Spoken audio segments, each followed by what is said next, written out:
ओम नमः सिद्धेभ्य।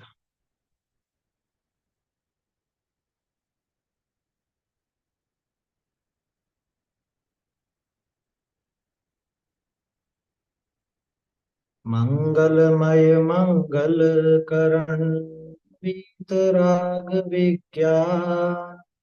नमो ताहि जाते हैं भय के हरहंतादि महा। करि मंगल करि हो महाग्रंथ करण को काज। जाते मिले समाज सब पावै निज पद राज। आचार्य कल महापंडित टोडरमल जी का मोक्षमा प्रकाशक ग्रंथ अपन प्रारंभ कर रहे हैं। कल अपन ने ये जो ग्रंथ आज हमारे सामने उपलब्ध है, ये कैसे हम तक पहुंचा और इसका जो वर्तमान स्वरूप है, वो वर्तमान स्वरूप किस तरह से बना, इसके संबंध में चर्चा की थी। और इसके आज तक जो संस्करण प्रकाशित हुए हैं, उन संस्करणों के संबंध में भी मैंने आपको बताया था कि पहले इसकी शुरुआत कहाँ से हुई। सन 1897 का अपन ने संस्करण देखा। उसके बाद एक विशेष संस्करण नाथूराम जी प्रेमी का, जो बहुत वर्षों तक एक आदर्श संस्करण के रूप में प्रचलित रहा, जिसके आधार पर दूसरी प्रतियां भी बनी। सन 1911 में छपा, फिर 1925 में, 37 में, 36 में भी, है ना। कल एक चीज और ख्याल में आई। कलकत्ता से भी एक संस्करण प्रकाशित हुआ था सन 1936 या 37, लेकिन उसका कुछ भी उपलब्ध नहीं है, सिर्फ उल्लेख मिलता है कि ऐसा भी छपा था। फिर एक सबसे विशिष्ट संस्करण जो छपा लाल बहादुर शास्त्री के संपादकत्व में सन 1948 में, उसके संबंध में कल अपन ने देखा था कि उन्होंने कितनी मेहनत की। आज हमको जो रूप देखने को मिलता है, उसमें लाल बहादुर शास्त्री जी का बहुत बड़ा योगदान। हाँ, हेडिंग वगैरह तो सब बदल चुकी है और वो सब हो चुका है, लेकिन आपको नीचे जो फुटनोट वगैरह मिलते हैं देखने को, या समझ लीजिए और भी जो संदर्भ मिलते हैं कि ये चीज कहाँ से ली गई है, ये अन्य मत के किन ग्रंथों में है, ये सब मेहनत उन्होंने की। कहानियां भी उन्होंने ढूंढ करके निकाली। और उसके अलावा अपन ने ये भी देखा कि कुछ विशिष्ट प्रकरणों पर भी उन्होंने ध्यान दिलाया अलग से। तो ये सारी बात कल अपन ने देखी थी सन 1948 के संस्करण।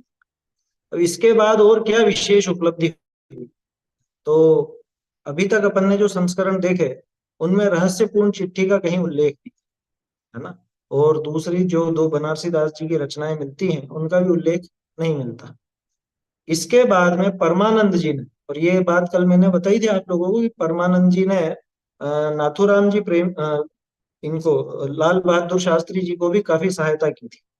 परमानंद जी सरसावा वाले, वीर सेवा मंदिर वाले, और जिन्होंने एक सस्ती ग्रंथमाला नाम से दिल्ली में प्रकाशन चालू हुआ था, सस्ती जैन ग्रंथमाला।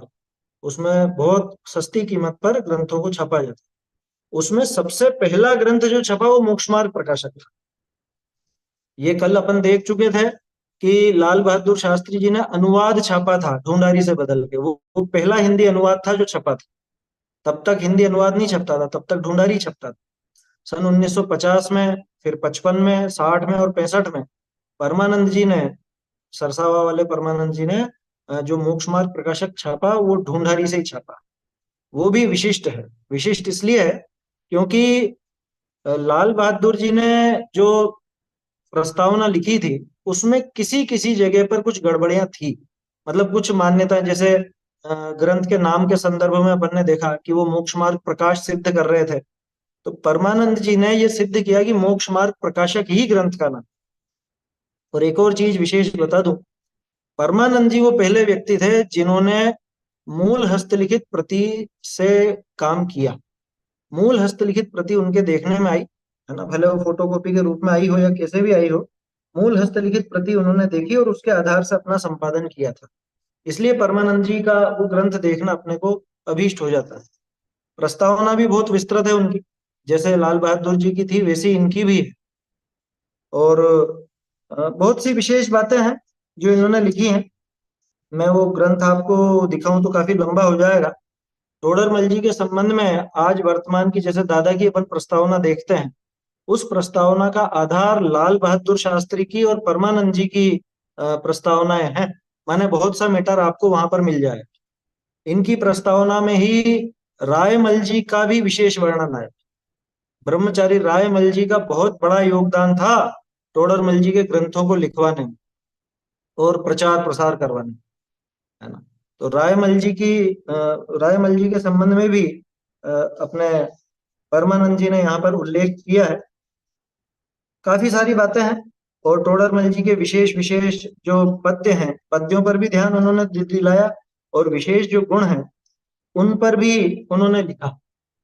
सांप्रदायिक उपद्रव किस तरह का हुआ वो सब भी उन्होंने बताया, और सांप्रदायिक उपद्रव के साथ साथ बाद में कैसे वो शांति हुई उसका थोड़ा सा मैं आपको बताना चाहता हूँ।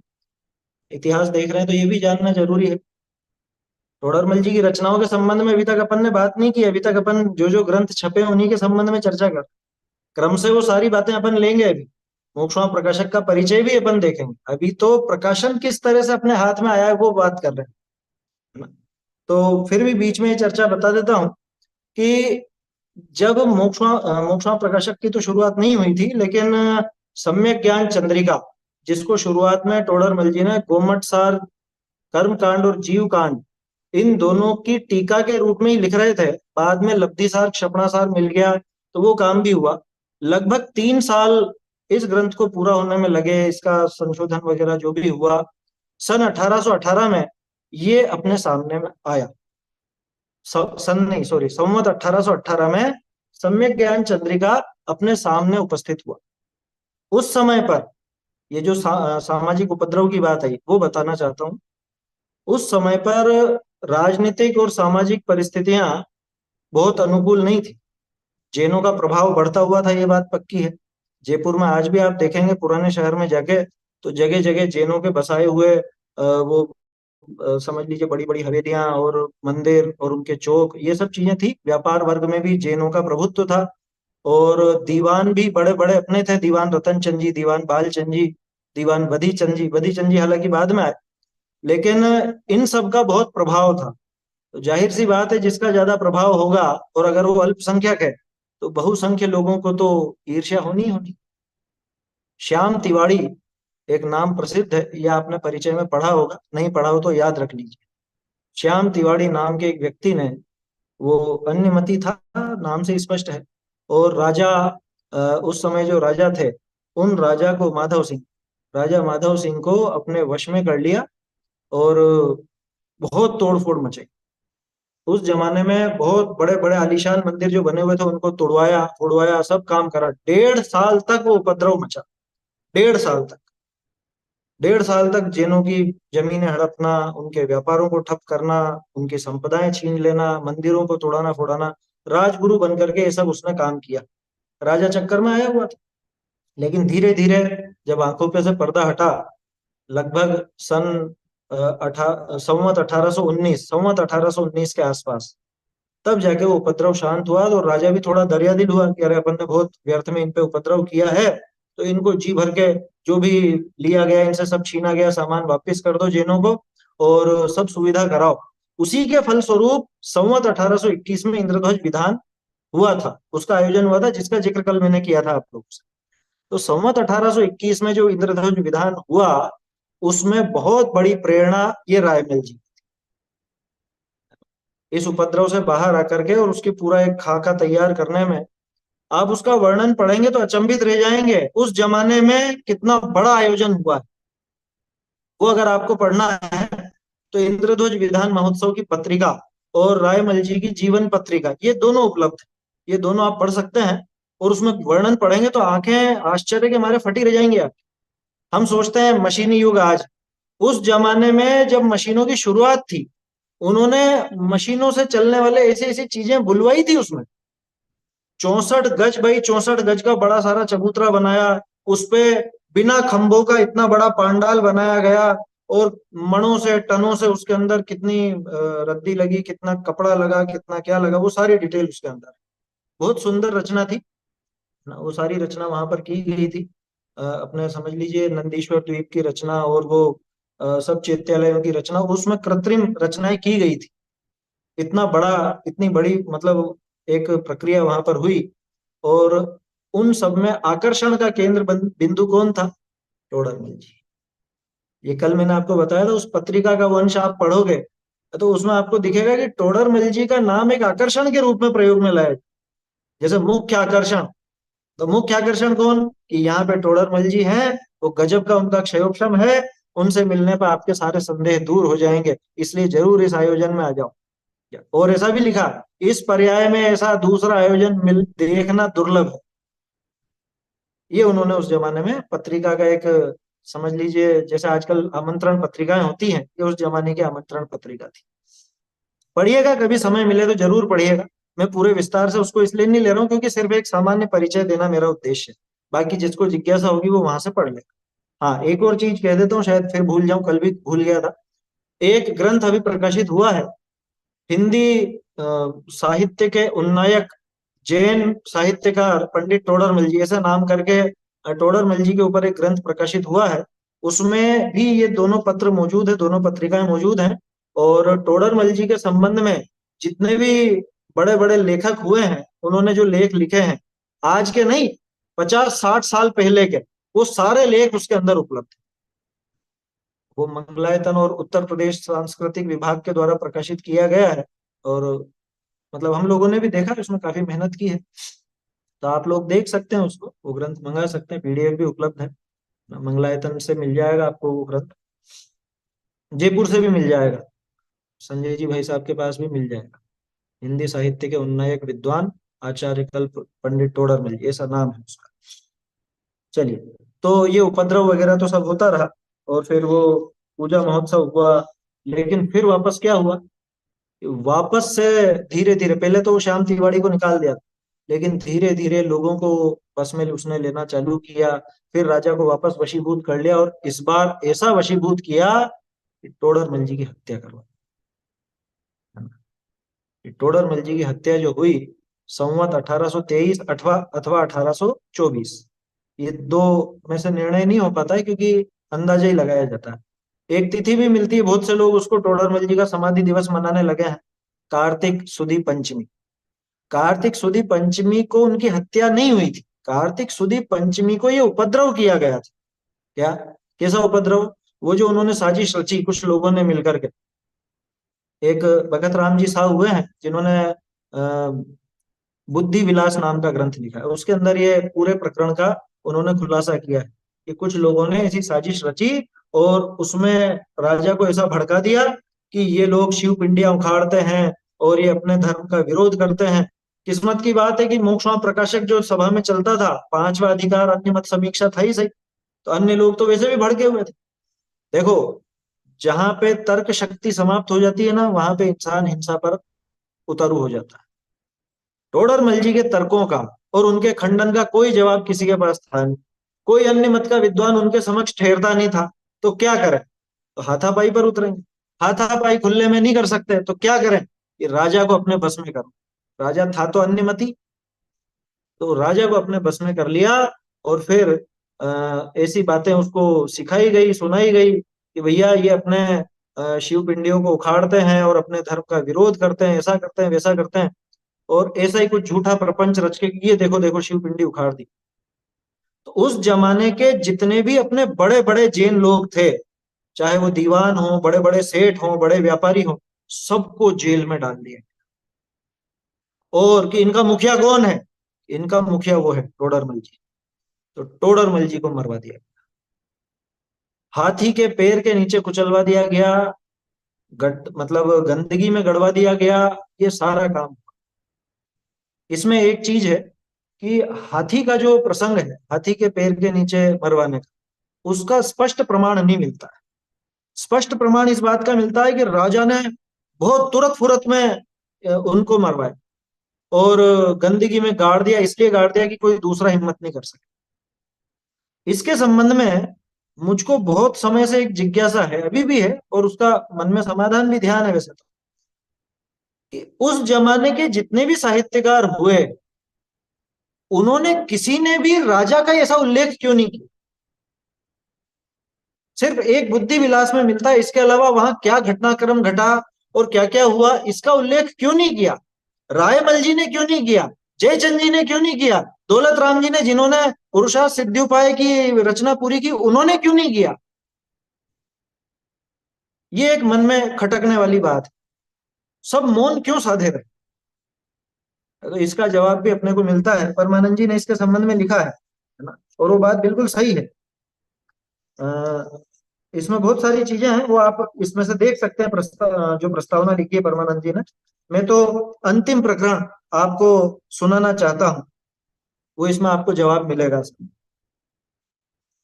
पूरा पढ़ के सुना दूं? उसमें समय ज्यादा लग जाएगा, लेकिन 2-3 पेज का है, छोटा सा। देखिए, मैं अंतिम पेज पढ़ लेता हूँ। बाकी सब तो जो मैंने आपको डिटेल सुनाई, वो सब इसमें आ ही गई है। इस सब जैनियों को रात्रि में ही कैद करने और उनके प्रसिद्ध विद्वान पंडित टोडरमल जी को पकड़कर मरवा डालने का हुक्म दे दिया। हुक्म होते ही उन्हें हाथी के पग तले दाब कर मरवा दिया और उनके शव को शहर की गंदगी में गड़वाया। सुना जाता है कि जब पंडित जी को हाथी के पग तले डाला गया और हाथी को अंकुश ताड़ना के साथ उनके शरीर पर चढ़ने के लिए प्रेरित किया गया, तब हाथी एकदम चिंगाड़ के साथ उन्हें देखकर सहम गए। ये किंवदंती है, कहानी इस रूप में चलती है। और अंकुश 2 बार भी सह चुका, पर अपने प्रहार को करने में अक्षम रहा। माने हाथी भी एकदम घबराया उनको मारने से। तीसरा अंकुश पढ़ना ही चाहता था कि पंडित जी ने हाथी की दशा देखकर कहा कि हे गजेंद्र, तेरा कोई अपराध नहीं। जब प्रजा के रक्षक ने ही अपराधी निरपराधी की जांच नहीं की और मरवाने का हुक्म दे दिया, तब तू क्यों व्यर्थ अंकुश का वार सह रहा है? संकोच छोड़ और अपना कार्य कर। इन वाक्यों को सुनकर हाथी ने अपना कार्य किया, उनको पैरों तले दाब करके मार दिया और फिर गड़वा दिया। ये सब चीजें हुई है। अब माधव सिंह जी को बाद में फिर घटना का सब मालूम चला कि षड्यंत्र था, तो बाद में फिर वापस से दयालु हो गया, लेकिन अब क्या फायदा? सबसे भयंकर नुकसान तो हो ही चुका था। उसके बाद क्या किया जा सकता? देखिए, अब जो परमानंद जी ने इसमें तर्क दिया वो बताता हूँ। कुछ अन्वेषण करने पर, उस पर काफी विचार करने के बाद मेरी धारणा दृढ़ हो गई है कि उपरोक्त किंवदंती असत्य नहीं है, किंतु वह किसी तथ्य को लिए हुए अवश्य। जब हम उस पर गहरा विचार करते हैं और पंडित जी के व्यक्तित्व तथा उनकी सीधी सादी भद्र परिणति की ओर ध्यान देते हैं, क्योंकि बहुत किस्से प्रचलित हैं टोडरमल जी के, क्या उनकी दयालुता के, वो जो मैंने ग्रंथ का नाम आपको बताया ना, उसको पढ़ेंगे तो आपको बहुत सारे किस्से सुनने को मिले, पढ़ने को मिलेंगे। जो कभी स्वप्न में भी पीड़ा देने का भाव नहीं रखते थे, तब उनके प्रति विद्वेषवश अथवा उनके प्रभाव तथा व्यक्तित्व के साथ घोर ईर्ष्या रखने वाले जैनेतर व्यक्ति के द्वारा, श्याम तिवाड़ी के द्वारा सांप्रदायिक व्यामोहवश सुझाए गए अकल्पित एवं अशक्य अपराध के द्वारा अंधश्रद्धावश बिना किसी निर्णय के, यदि राजा का कोप सहसा उमड़ पड़ा हो और राजा ने पंडित जी के लिए बिना किसी अपराध के भी उक्त प्रकार से मृत्युदंड का फतवा दे दिया हो, तो कोई आश्चर्य की बात नहीं। क्यों? क्योंकि जब हम उस समय की भारतीय रियासती परिस्थितियों पर ध्यान देते हैं, तो उस समय के भारतीय नरेशों द्वारा अंधश्रद्धावश किए गए अन्याय अत्याचारों का अवलोकन, तब उससे हमें कोई आश्चर्य का स्थान नहीं रहता। यही कारण है कि उस समय के विद्वानों ने, अब वो मेरी बात का जवाब जो मैं सोच रहा हूँ कि भाई क्यों किसी ने नहीं लिखा, उस समय के विद्वानों ने राज्य के भय से उनकी मृत्यु आदि के संबंध में स्पष्ट कुछ भी नहीं लिखा, इसीलिए स्पष्ट तिथि तक नहीं मिलती। और उस समय जो कुछ लिखा हुआ प्राप्त हो सका, उसको फिर इन्होंने यहाँ दिखाया ही है। तो राज्य का भय जबरदस्त रहता था, राजा लोग इतने अंध श्रद्धालु होते थे कि तुरंत फुरत में निर्णय ले लेते थे। देखो, एक चीज है, उसके पीछे भी एक कारण है कि राजा लोग, ये जिस समय की बात है, राजा लोग विलासिता में बहुत डूबे रहते थे। शराब और ये सब चीजें उनके दिमाग पे चढ़ी रहती थी हमेशा। तो इस प्रकार के निर्णय लेने में कोई मतलब आश्चर्य वाली बात नहीं है कि ऐसे निर्णय वो नशे में भी ले ले, या समझ लो किसी के भड़कावे में आ जाए, तो कोई बड़ी बात नहीं। तो भड़कावे में आकर के ये काम किया गया। ये तिथि थी कार्तिक सुदी पंचमी। कौन सी? राजा को भड़काने की। अब अपन कल्पना करो कि राजा को भड़काया भी गया होगा और तत्काल निर्णय भी दिया होगा, तो ऐसा तो नहीं है कि कार्तिक सुदी पंचमी को ही वो सारा का सारा काम हो गया। भाई शिव पिंडी उखाड़ी गई थी कार्तिक सुदी पंचमी, वो उन्हीं लोगों के द्वारा, और वो शिकायत की गई, उसके बाद राजा ने एक्शन लिया होगा, तो कम से भी कम 2-3 दिन का समय तो लगता ही। दादा ने खुद ने अपने व्यक्तित्व कर्तृत्व जो शोध प्रबंध उन्होंने लिखा, उसमें लिखा है कि इसके 5-10 दिन के भीतर ये घटना हुई होगी, टोडरमल जी की हत्या की, है ना। तो ऐसा मानते हैं। फिर भी अब अपने को कार्तिक सुदी पंचमी तिथि मिलती है, तो उसके आसपास की तिथि समझ लीजिए, है ना। लेकिन मतलब एक सोचिए, कार्तिक सुदी पंचमी का मतलब क्या, दिवाली के बाद, कार्तिक सुदी अमावस भीड़ निर्वाण अपन लोगों ने मनाया, अन्य लोगों ने दिवाली मनाई, तो उसके 5 दिन बाद ही ये घटनाक्रम को अंजाम दिया गया, और लोगों को एक संदेश दिया गया कि भाई हम तुम्हारा कुछ भी बिगाड़ सकते। जब ये संदेश लोगों के पास पहुंचा, मतलब इस घटना से, मतलब इतने बड़े विद्वान को, देश के सबसे बड़े विद्वान को जब मरवा सकते हैं, तो किसी का कुछ भी कर सकते हैं।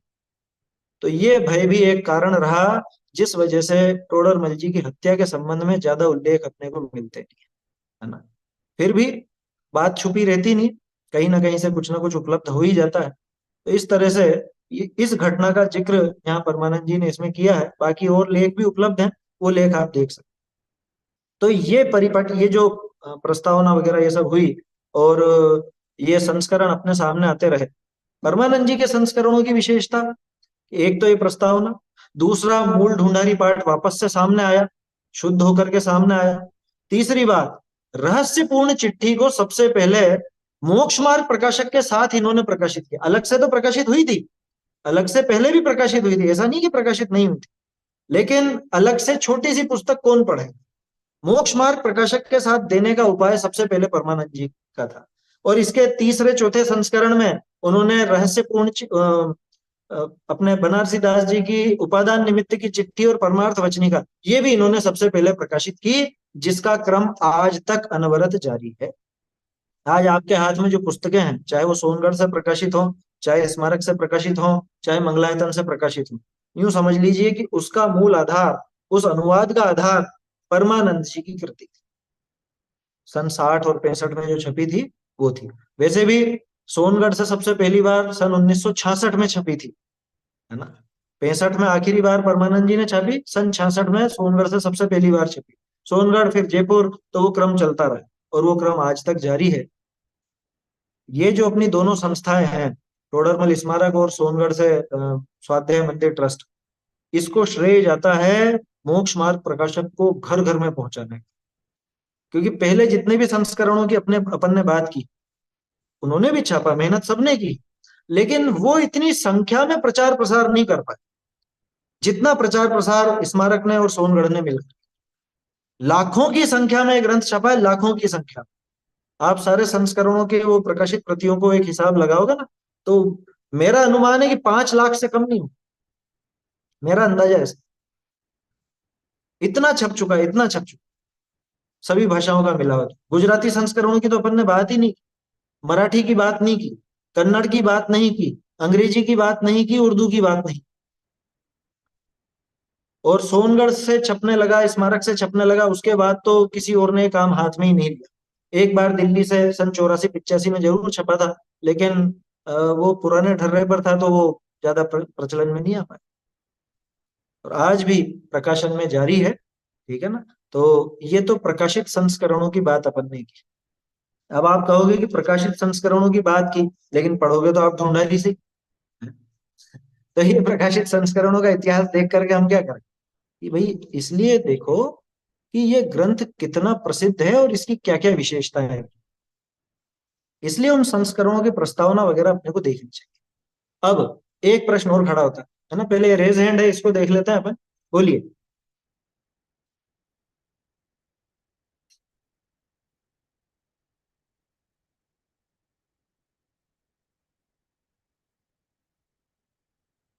रेखा जी, आपका रेज हैंड है, प्रश्न कीजिए, क्या है।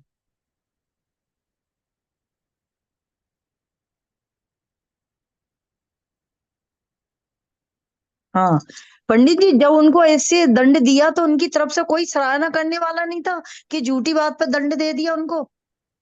राजा के सामने कौन बोलेगा। तो राजा को भी तो सही बात पर देना चाहिए। अरे जब राजा उसमें चक्कर में है, नशे में है और लोगों के द्वारा भड़काने में आ चुका है, उसके उसकी कौन, मतलब कौन उसके आगे बोलेगा। और आपने एक बात पे ध्यान नहीं दिया, सारे प्रमुख व्यक्तियों को पहले कैद किया, तो आवाज उठाएगा कौन? सही बात है। प्रमुख प्रमुख व्यक्तियों को तो पहले ही कैद में डाल दिया ना, बोलने वाला हम्म। कोई रहा ही नहीं। सही है। और पहले आज की तरह डेमोक्रेसी नहीं थी, या हाई कोर्ट सुप्रीम कोर्ट नहीं था जो आप वहां जाके अपील करेंगे तो सरकार के खिलाफ भी कुछ वो एक्शन लिया जा सके।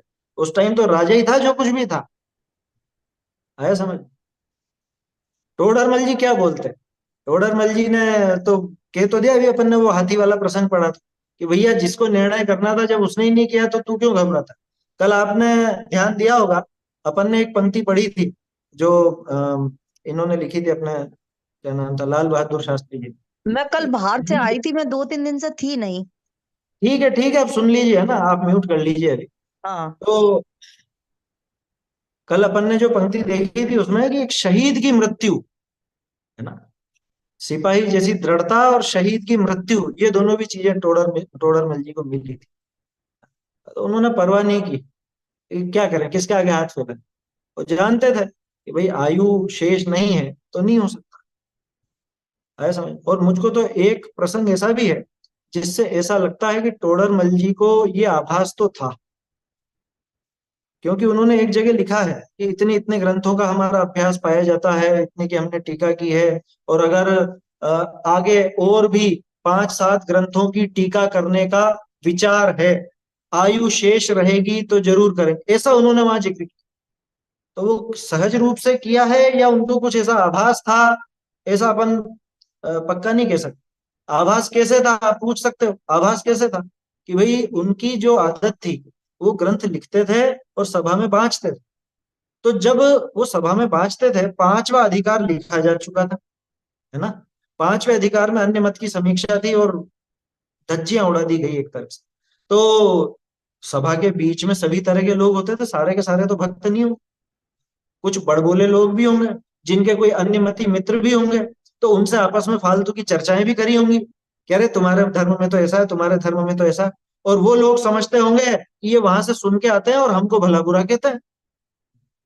तो इसलिए निश्चित रूप से ये बात धीरे धीरे फैल चुकी थी कि इन्होंने अन्य मत का किस तरह से खंडन किया है ना। वो सारी बात सामने आने के बाद वो धमकियां भी मिली हों शायद, या इस तरह की बातें सुनने में तो आई हों, तो उनको लगता होगा जरूर कि भाई क्या पता आयु कितनी रहे कितनी नहीं रहे, लेकिन दृढ़ता से वो अपना काम करते रहे। ये समझने की बात है। बोलिए।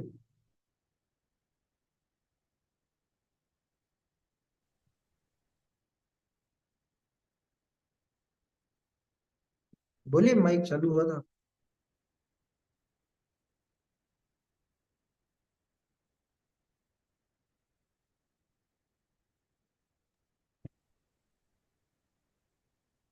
सर हाँ बोलिए। ये रत्नाकरण शावकाचार्य सुबह चलेगा क्या अब? हाँ, उसकी तो सूचना दे दी थी ना, ग्रुप में भी दे दी थी, कल भी बात की थी। रत्नकरण शाहूकाचार्य सुबह चल रहा है और अभी शाम को मुख्य प्रकाशक चल रहा है। चलिए, तो इस तरह से ये तो प्रकाशित संस्करणों का अपन ने एक रूप देखा। अब एक प्रश्न और खड़ा होता है।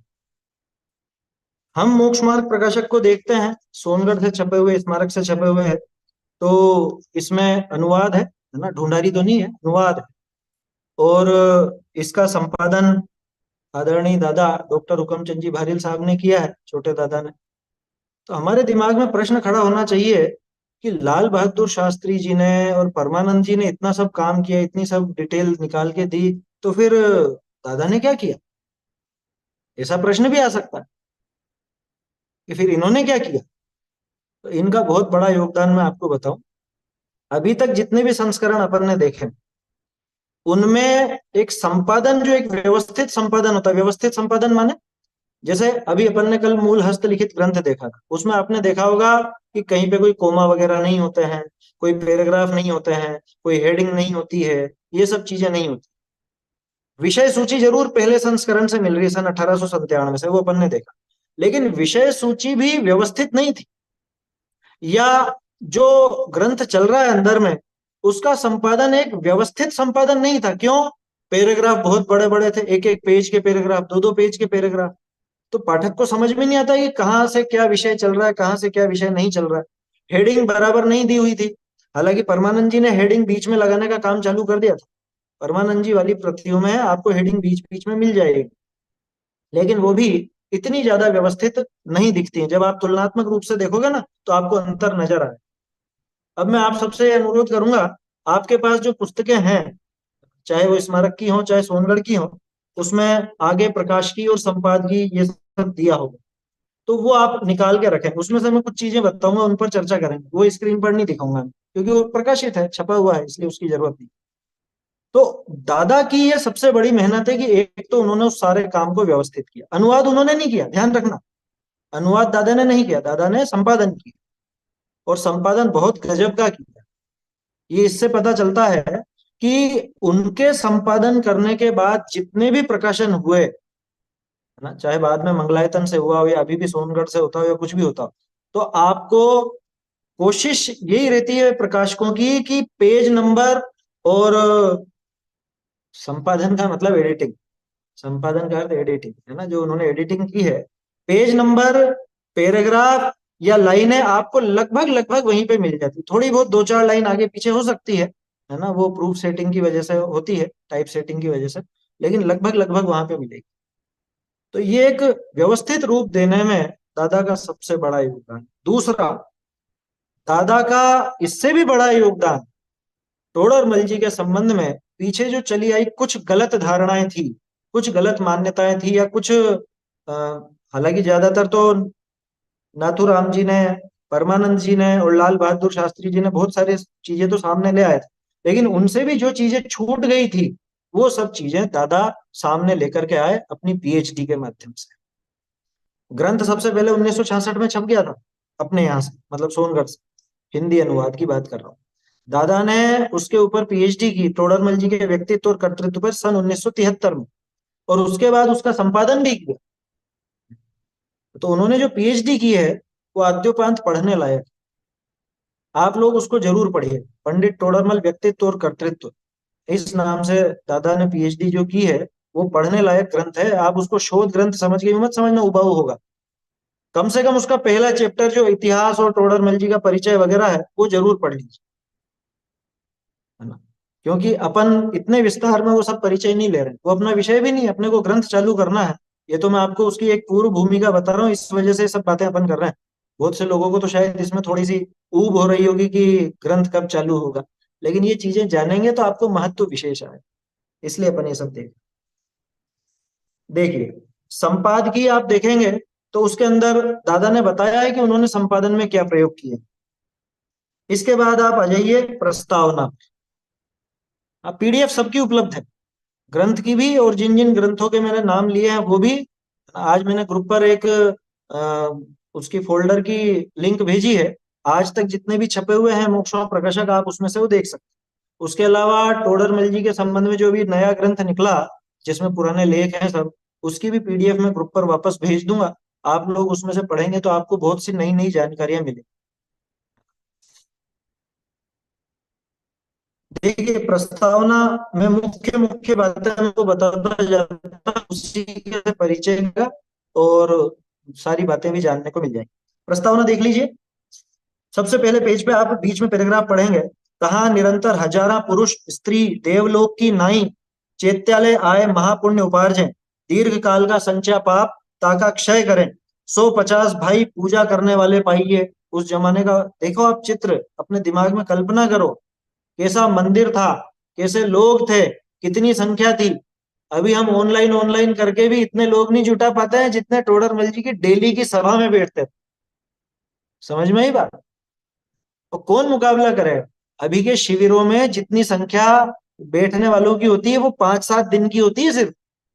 टोडरमल जी की सभा में कितने लोग बैठते थे, मंदिर कितने जाते थे, वो देखो आप। 150 भाई पूजा करने वाले, 150 भाषा शास्त्र बांचने वाले, 150 लोग बैठ करके सुना रहे हैं। 10-20 संस्कृत शास्त्र बांचने वाले, बाँचने वाले का मतलब ऐसे ही नहीं, उनको गहन अभ्यास था संस्कृत का। 150 जने चर्चा करने वाले निरंतर। हाँ? नित्यान का सभा के शास्त्र का व्याख्यान विषय कितने? 5 से 7 पुरुष, 500-700 लोग डेली के बैठने वाले। आप कहीं पे शिविर लगाओ तो शिविर में आपको लोग दिख जाएंगे, लेकिन मैं पूछता हूँ कितने दिन के लिए? शिविर 7-8 दिन का होता है, इसलिए वो हजारों लोग दिखते हैं। अगर आप कह दो कि ये डेली ये काम चलेगा, डेली इतने लोग नहीं बैठे। टोडरमल जी की सभा में डेली इतने लोग होते हैं, समझ में? और आप जाके देखिए कभी, वहां उनका मंदिर जाके देखिए, वास्तव में वो बना हुआ है, इतनी जगह है वहां पर, बैठ सकते हैं। वहां बैठते हैं, नीचे अलग हॉल है पूरा, वहां बैठते हैं, बहुत बहुत जगह है। और देखिए 3 से 4 स्त्री जन, 300-400 महिलाएं, सब मिली 1000-1200 पुरुष, 1000-1200 लोग शास्त्र का श्रवण करें।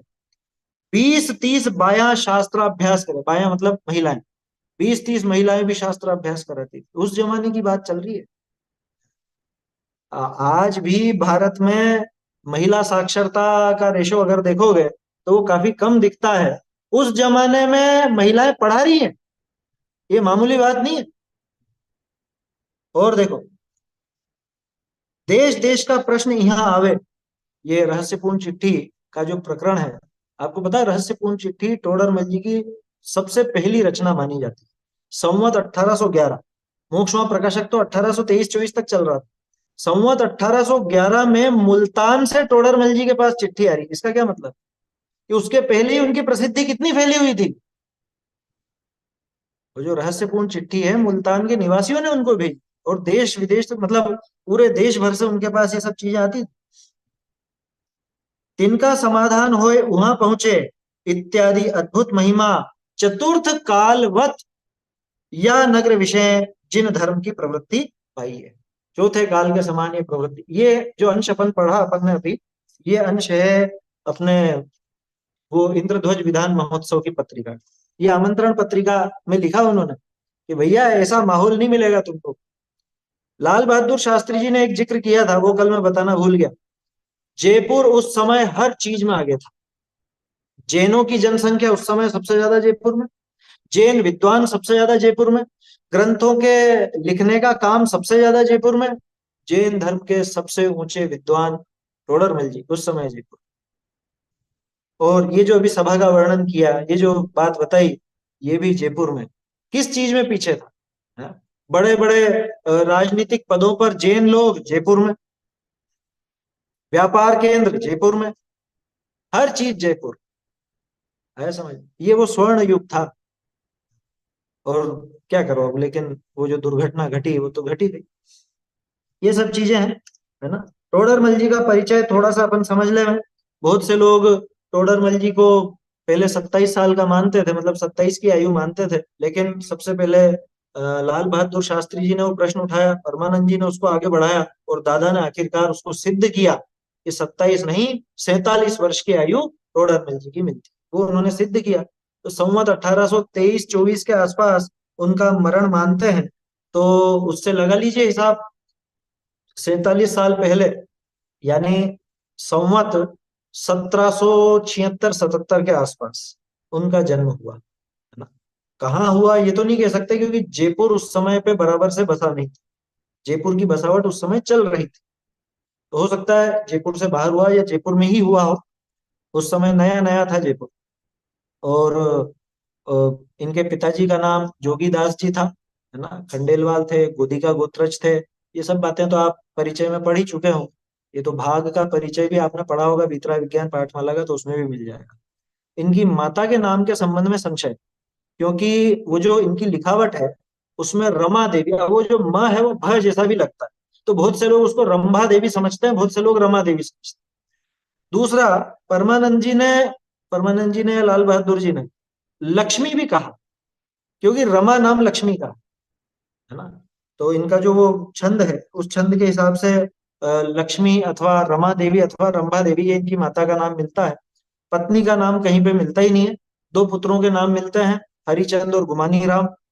गुमानी राम जी विशेष प्रतिभाशाली विद्वान थे, उनके नाम से ही आगे गुमान पंथ भी चला। और जैसे ये सबका निराकरण करते थे समस्याओं का, शंकाओं का, ऐसे ही गुमानी राम जी भी वो सब निराकरण किया करते थे। शैलियों में इनको ज्ञान मिला, है ना। बाबा बंशीधर जी उस शैली के एक व्यवस्थापक थे, यूं समझ लो, उनसे इनको प्रारंभिक ज्ञान मिला। लेकिन बाकी जितना भी ज्ञान इन्होंने प्राप्त किया वो खुद के दम, इतने गजब के क्षयोपशम के धारक थे कि कन्नड़ लिपि खुद से पढ़ना सीखे और खुद सभा में उस पर प्रवचन करते थे।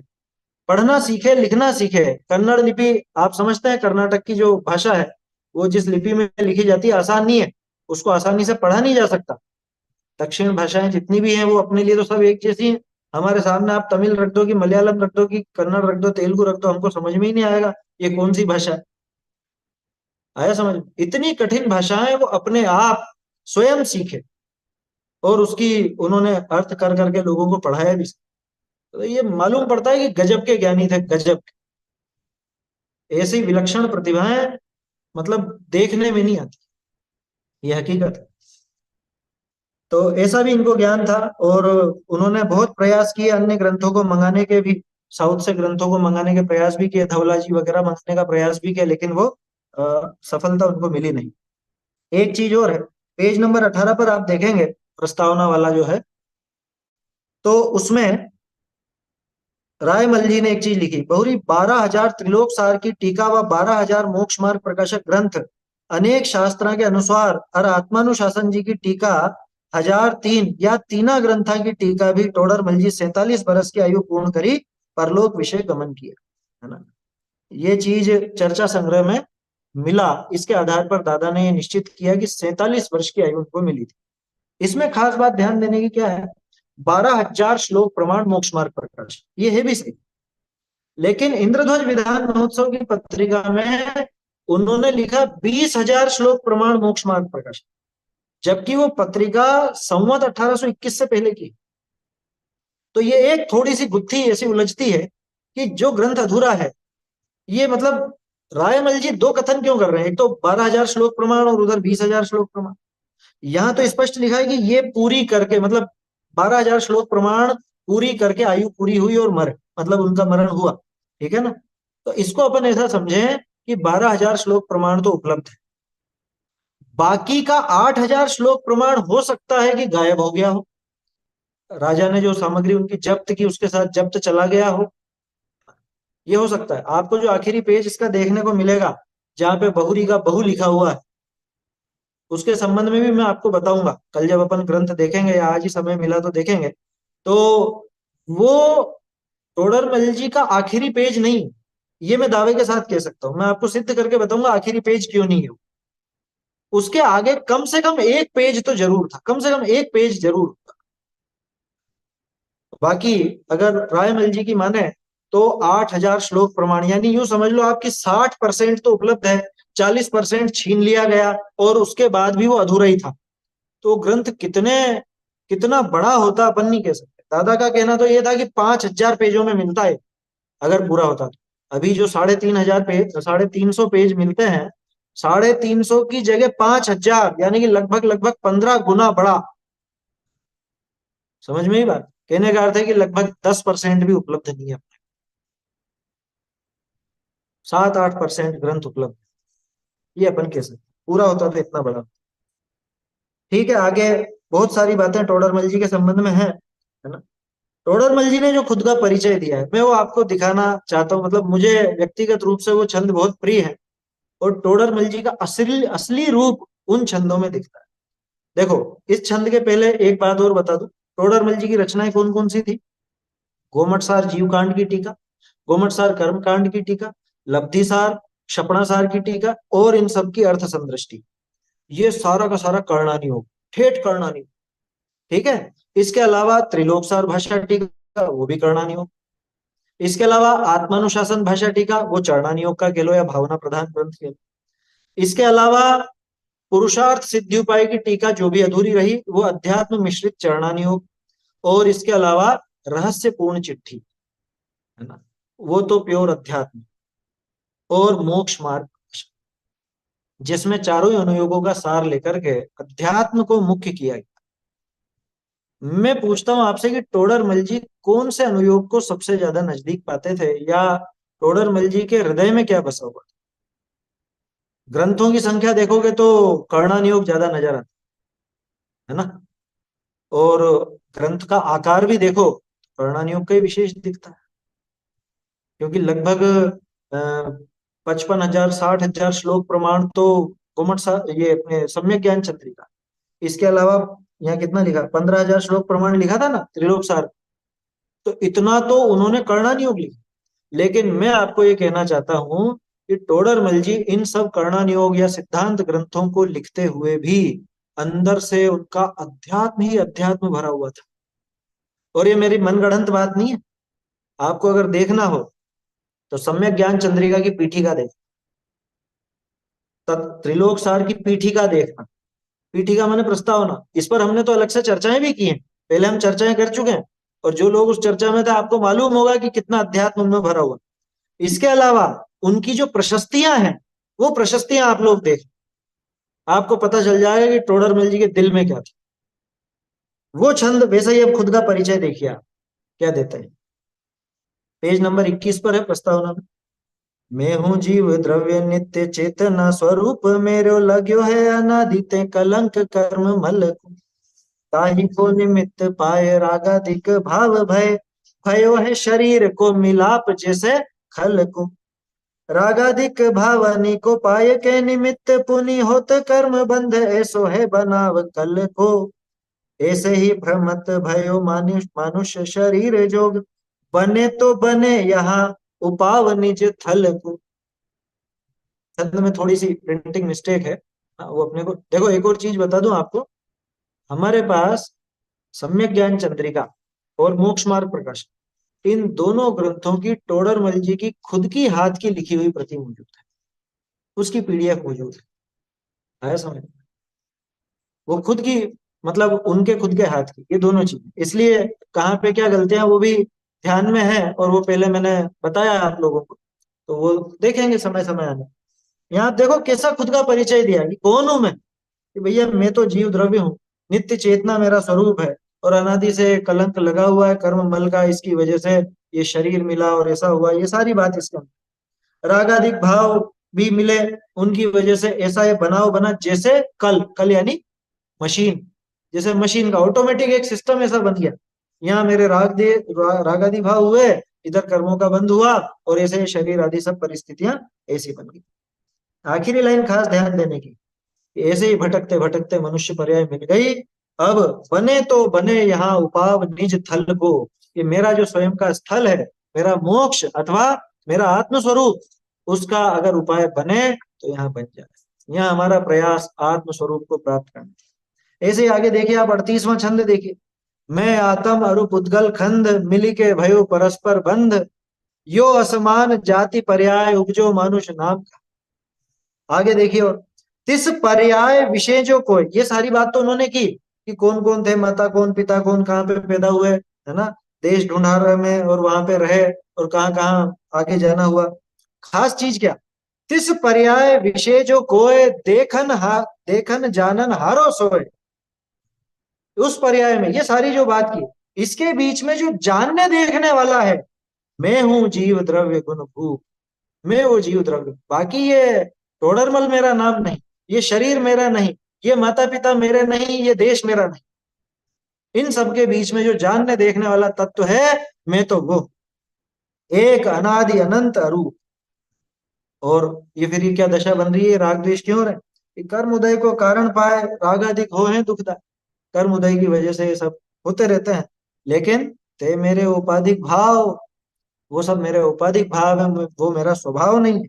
इनको विनशे मैं शिवराम। ऐसे ही और भी पंक्तियां हैं, समय अपना हो रहा है, नहीं तो बहुत कुछ बताने का मन था। और फिर भी मैं आपसे कहूंगा ये सब प्रस्तावनाएं आप पढ़िए, टोडरमल जी के संबंध में जो कुछ भी मिले पढ़िए, आपको प्रेरणा ही मिलेगी। है समझ? आगे प्रस्तावना में उनकी रचनाओं के संबंध में है, और जहां जहां से ग्रंथ प्रकाशित हुए हैं उन सबकी लिस्ट भी दी हुई है। अब देखिए पेज नंबर 27 पर, 27 पेज जो प्रस्तावना का है, वहां पे आपको एक नीचे फुटनोट में एक बहुत सारे लाइनें लिखी मिलेंगी ढूंढारी। ये सब लाइनें किसकी हैं? ये लाइनें इस बात की सूचक हैं कि आगे टोडरमल जी क्या क्या बात लिखने वाले थे। आगे इनका वर्णन करेंगे, आगे इनका वर्णन करेंगे, आगे इनका वर्णन करेंगे, ऐसा। ये 12 जगह का तो इन्होंने उल्लेख किया, दादा ने 12 जगह का तो उल्लेख किया। अब आप सोचो कि आगे क्या क्या चीजें टोडरमल जी देते, और वो ग्रंथ कितना बड़ा होता। कर्म का अधिकार तो लिखा ही नहीं था। जैसे कल अपन ने देखा कि ग्रंथ का नाम मोक्ष मार्ग प्रकाशक है, लेकिन मोक्ष मार्ग का प्रकाशन तो चालू ही हुआ था 9वें अधिकार से। पहले अधिकार से थोड़ा मोक्ष मार्ग का निरूपण। मोक्ष मार्ग का निरूपण वास्तव में तो 9वें अधिकार से चालू हुआ। बाकी में क्या है वो भी अभी अपन देखते हैं, लेकिन इनसे पता चलता है कि आगे बहुत विस्तृत ग्रंथ होता। पेज 28-29 पे आप देख सकते हैं एक रूपरेखा बनाई है, प्रस्तावित संभावित रूपरेखा। ये दादा ने बहुत मेहनत की कि इनकी क्या एक दिमाग में रूपरेखा रही होगी और वो क्या क्या बनाना चाह रहे होंगे। तो आप देख सकते हैं कि कितना विस्तार होता। इनमें से तो बहुत कम बातें आ पाई थी। और रायमल जी का भी एक विशेष इसमें वर्णन मिलता है। टोडरमल जी ने क्या क्या अपने को विशेष बातें दी हैं वो भी दिखती हैं। पेज नंबर 32 पर प्रस्तावना में, मैं सब आपको सिर्फ ये एक बताते जा रहा हूँ, निशान लगा लीजिए और समय मिलेगा तो आज जरूर पढ़िए। ग्रंथ चालू करने के पहले जरूर पढ़िए ये सब चीज। पेज नंबर 32 पर टोडरमल जी के अमृत वाक्य दे रखे। ये अपने को क्या क्या चीजें इन्होंने दी, और ये तो सिर्फ मोक्षमा प्रकाशक है। ऐसे आप देखने बैठोगे तो सम्यक ज्ञान चंद्रिका में से आपको मिलेगा, बहुत माल मिलेगा। त्रिलोकसार में से मिलेगा, उनकी प्रस्तावना और प्रशस्ति जो है उसमें से बहुत कुछ मिलेगा, बहुत कुछ। तो कहने का अर्थ यह है कि महान लेखक थे। कल अपन ने एक पंक्ति पढ़ी थी जो सबसे पहले प्रकाशन में आई थी, सकल कला निधान। सकल कला निधान आया था, अखिल विद्या निधान ऐसा था, अखिल विद्या निधान कि समस्त विद्याओं के जानकार थे। उस पर थोड़ी सी बात करते हैं अपन। आप साहित्य की कोई भी विधा बताओ, कोई भी विधा, उसमें आप टोडरमल जी को सबसे आगे पाओगे। कोई भी विधा ले लो। संस्कृत ग्रंथों की टीका उन्होंने की, आत्मानुशासन, पुरुषार्थ सिद्धि उपाय। प्राकृत ग्रंथों की टीका उन्होंने की। कर्णानियोग आप देख लो, कर्णानियोग में तो टोडरमल जी नहीं होते तो आप मान के चलो कि कर्णानियोग पढ़ने वाला कोई व्यक्ति नहीं बचता आज, अगर टोडरमल जी नहीं होते तो। ये पक्का, मैं मतलब पूरा विश्वास है इस बात। क्योंकि उन्होंने सम्यक ज्ञान चंद्रिका लिख करके जो गोमट सार आदि अपने सामने रखे हैं, जो कर्णानियोग का विषय स्पष्ट किया है, वो नहीं होता तो आप नहीं पढ़ सकते। देखो, ग्रंथों पे टीका है तो और लोगों ने भी की। पंडित रूपचंद जी पांडे, पंडित और भी दूसरे भी थे, विद्वान थे बड़े बड़े कर्णानियोग के, लेकिन उनकी प्रतियां आपको देखने को नहीं मिलती। प्रकाशन भी नहीं होता। एक आध बार कहीं से हो गया हो तो हो गया, नया प्रकाशन मिलता नहीं। टोडरमल जी की ये चीजें सामने हैं, और इनको पढ़ करके लोग बाग सीखते हैं। एक और बात बताता हूँ, टोडरमल जी ने जो अर्थ संतृष्टि अधिकार लिखा, अब गणित की बात कर लो, गणित में भी पारगामी। जब हमने त्रिलोक सार की पूर्व पीठिका देखी थी, उसमें गणित की भी एक पीठिका दी हुई, उसकी चर्चा हमने शुरू में की थी। टोडरमल जी ने खुद ने फॉर्मूले इजाद किए। आज जो हम देखते हैं, बच्चों की मैथ्स देखते हैं, वो कहीं नहीं लगे, ऐसे सरल सरल फॉर्मूले उन्होंने बना करके दिए हैं। आया समझ में? टोडरमल जी की गणित के ऊपर, और ये जो अर्थ संदृष्टि उन्होंने लिखी उस गणित के ऊपर, एक सूरत के अच्छे विद्वान थे पंडित धन कुमार जी, उनका तो देहांत हो गया। उन्होंने इतना मोटा ग्रंथ प्रकाशित किया, इतनी मोटी थीसिस लिखी। वो मैथ्स के प्रोफेसर थे, और उन्होंने वो संदृष्टियां और वो सब समझ के इतना मोटा ग्रंथ उन्होंने बनाया। माने टोडरमल जी की गणित कितनी गजब की थी, अलौकिक थी। और उन्होंने उस विषय में भी समझ लीजिए लोगों को साक्षर किया, लोगों को बताया, कर्णानियोग सरल किया। और देखो, आप कह सकते हो कि काव्य नहीं लिखा बस इन्होंने। काव्य, काव्य की बात करो तो टोडरमल जी के पद्यों की संख्या है लगभग 250। 250, 252 के करीब है कुछ, संख्या में भूल गया, लेकिन हमने पहले इस पर भी चर्चा की थी। और वो चीजें क्या है जो उन्होंने पद्य में लिखा। जितने भी ग्रंथ हैं उन सबके या तो समझ लीजिए पूर्व पीठिका में दिए मंगलाचरण के रूप में है, या प्रशस्ति के रूप में है, और एक गोमट सार जी की पूजा है। इन छंदों को आप मामूली मत समझना। इन छंदों को आप देखोगे तो सम्यक ज्ञान चंद्रिका के अंदर एक ही छंद के तीन तीन ढंग से अर्थ निकाले। ऐसा प्रयोग किया कि वही छंद, उसमें वही शब्द नेमी चंद्राचार्य के लिए भी लग रहा है, नेमीनाथ जी के लिए भी लग रहा है, और मुनिराज के लिए भी लग, ऐसे गजब गजब के अर्थ लेकर के उन्होंने छंदों की रचना की। और छंद ऐसे हल्के फुल्के नहीं, बनारसी दास जी की टक्कर के छंद। बनारसी दास जी बिल्कुल अग्रणी कहलाते हैं, उनकी टक्कर के छंद। ऐसे छंदों की रचना टोडरमल जी ने की। माने काव्य के क्षेत्र में देख लो, न्याय के क्षेत्र में देख लो, न्याय की बात तो अपने को पांचवें अधिकार से ही पता चल जाती है।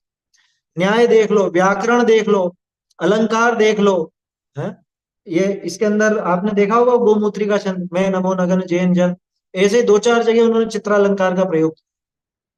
माने ये साहित्य का ऐसा कोई क्षेत्र नहीं है जहां पे टोडरमल जी पीछे। फिर भी उन्होंने लोगों की सरलता के लिए गद्य को ही अपना माध्यम चुना और गद्य में ही अपनी ज्यादातर रचना पूरी की। और एक और बात कहता हूँ, टोडरमल जी हिंदी गद्य के पहले गद्यकार नहीं थे, लेकिन लोगों को ऐसा लगता है कि टोडरमल जी से ही हिंदी गद्य चालू है। जैन हिंदी गद्य नहीं कह रहा हूं, प्रॉपर हिंदी साहित्य का गद्य। इसके पहले की रचनाएं देखो और टोडरमल जी को देखो आप। आपको क्या लगता है टोडरमल जी के पहले स्वतंत्र गद्य किसी ने नहीं लिखा? दीपचंद जी कासलीवाल अपने ही विद्वान थे, उनकी भी रचनाएं, सुदृष्टि तरंगिणी, ये भी टोडरमल जी के आसपास ही थे, मतलब बाद के थे वैसे तो, लेकिन ऐसी बहुत सी रचनाएं हैं। लेकिन कौन सी रचना इतनी प्रचलन में जितनी टोडरमल जी। एक और बात, दूसरी रचनाएं देख लो गद्य में, और टोडरमल जी का मोक्ष मार्ग प्रकाशक देख लो, आपको मालूम पड़ जाएगा कि आज की जो प्रचलित हिंदी है उसके सबसे ज्यादा नजदीक टोडरमल जी की रचना मिलती है, 250 साल पुरानी होने के बाद भी। तो हिंदी भाषा में गद्य रचना को स्थापित करने में टोडरमल जी का बहुत बड़ा योगदान, हिंदी गद्यकारों में बहुत ऊंचा स्थान। और ये मैं मेरे मन से नहीं कह रहा हूं, आप यूनिवर्सिटियों में हिंदी साहित्य में जाके पूछना, ऐसा कोई भी प्रोफेसर नहीं मिलेगा जो टोडरमल जी को नहीं जानता हो। अभी थोड़े दिन पहले मेरी एक बड़े विद्वान से चर्चा हुई, वो पांडुलिपियों के क्षेत्र में विशेष काम करते हैं, और अभी उनका एक ब्रज निधि सम्मान भी हुआ है, दिल्ली के प्रोफेसर हैं। वो भी कि हाँ टोडरमल जी को तो जानते, टोडरमल जी का नाम तो सुना, रचनाएं भले नहीं पढ़ी हो लेकिन टोडरमल जी से परिचित सभी। तो ऐसे महान ग्रंथकार। एक और चीज आपको कह देता हूँ, है ना, महिमा बताने के लिए, कि टोडरमल जी की तुलना किसी विद्वान से नहीं हो सकती। आचार्य कल्प विशेषण आज तक किसी के साथ लगा देखा है आपने? आचार्यों के समकक्ष रखा गया। कल अपन ने एक चीज देखी थी जिसमें लाल बहादुर शास्त्री जी ने कहा था कि हिंदी का प्रथम आगम ग्रंथ हम मोक्ष मार्ग प्रकाशक को कह सकते हैं, ऐसा देखा था ना? हिंदी का प्रथम आगम ग्रंथ, माने आगम ग्रंथों में कौन से विद्वान की रचना साथ में रखते हो आप आचार्यों के साथ? तो महान आचार्यों के समकक्ष अगर कोई रचना रखी जाती है तो मोक्ष मार्ग प्रकाश, और टोडरमल जी का नाम आ गया माने प्रामाणिकता आ गई। तो टोडरमल जी की तुलना किसी विद्वान से नहीं की जा सकती। देखो आचार्य मुनिराज जो हो गए वो तो सबसे अलग हो गए, वो तो ऊपर। गृहस्थ विद्वानों में अगर बात करें तो दो ही लेवल दिखते हैं, एक टोडरमल जी का लेवल कि जिसमें सिर्फ टोडरमल जी और कोई नहीं, और बाकी दूसरे विद्वानों को आप समान कह सकते हो। देखो बाकी विद्वान कमजोर थे ये नहीं कह रहा हूँ, है ना, या उनकी गलतियां थी कमियां थी ये नहीं कह रहा हूँ, लेकिन टोडरमल जी एक अलग ही श्रेणी के थे। ऐसी प्रतिभाएं हजारों साल में कोई एकाध होती है। इनके पहले के विद्वानों के नाम भी आपने सुने होंगे, पंडित आशाधर जी बहुत बड़े विद्वान थे, राजमल जी पांडे, ब्रह्मचारी रायमल जी इनके साथ के ही थे, दीपचंद जी कासलीवाल इनके पहले के थे, है ना, देवीदास जी गोधा इनसे सीखे हैं, जयचंद जी छाबड़ा इनके शिष्य हैं, रत्नकरण शावकाचार्य की वचनिका लिखने वाले सदासुख जी वो इनके शिष्य के शिष्य के शिष्य हैं। समझ में आ गई बात? अब समझ लो टोडरमल जी क्या थे और कितनी गजब की प्रतिभा है। ये मैं उदाहरण देने लगूंगा तो मतलब समय तो अपना हो गया है देखो, लेकिन क्या करूं, है ना? अब कल से अपने को विषय चालू करना है, इसलिए मैं तो आपसे यही कहूंगा कि आप इनके संबंध में प्रस्तावनाएं, इनका परिचय वगैरह ये सब आप जरूर पढ़ें, उससे आपको इनका पूरा परिचय भी ज्ञात होगा और आपको थोड़ी सी बात भी समझ में आएगी, है ना।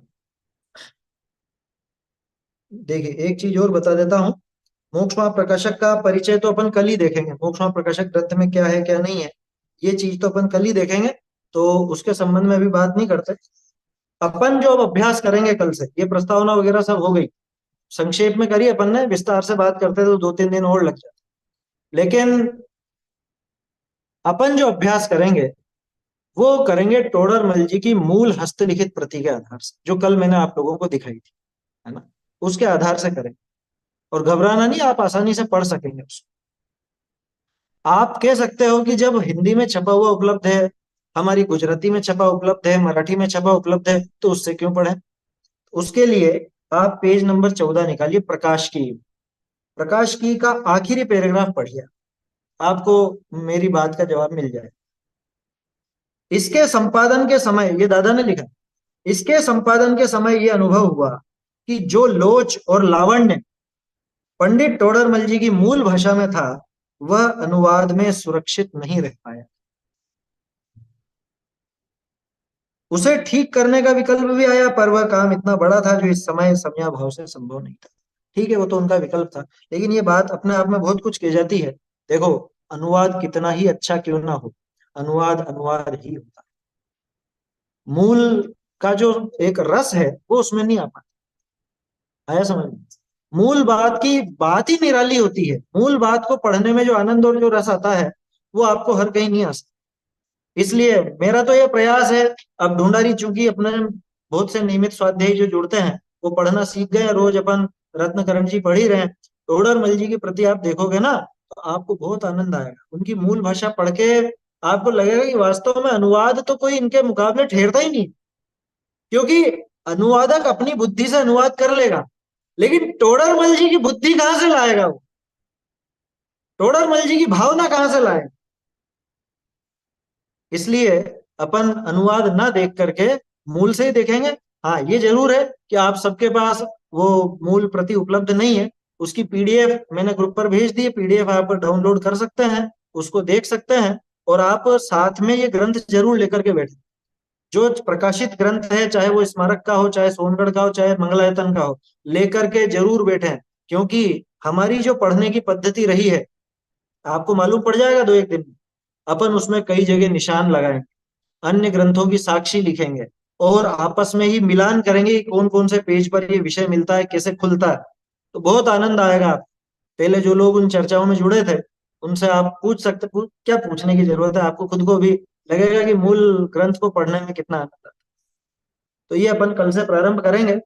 2 दिन अपन ने इसकी प्रस्तावना और इसके विषय परिचय के लिए लगाया, टोडरमल जी का परिचय भी थोड़ा बहुत देखा, और जो जो घटनाएं उनके जीवन में हुई, ये सब बातें भी अपन ने की।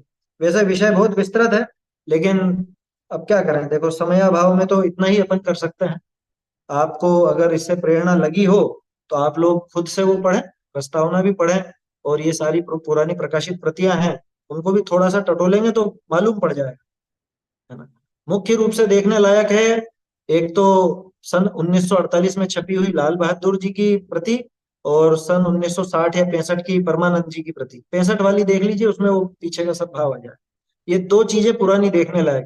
बाकी दादा की प्रस्तावना तो आपके सामने उपलब्ध है ही सही, उसके लिए पीडीएफ देखने की जरूरत नहीं। मूल ग्रंथ कल से अपन प्रारंभ करें।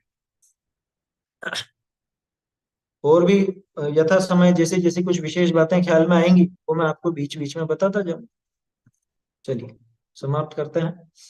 चैतन्य का स्मरण प्रतिक्षण ही करो, वही करो रे के भव के अनंत क्षण में दे, करो रे अक्षय अनंत निज अनंत सौख्य निधान पा, दान पाओ गाओ गाओ अरे सीते के गीत गाओ, गाओ निज निधि निज में मैं बताई, बताई अनंत तो उपकार उपकार है इसके इसके लिए जिन वाणी को पानी माँ को शत बार वंदन वंदना शत बार।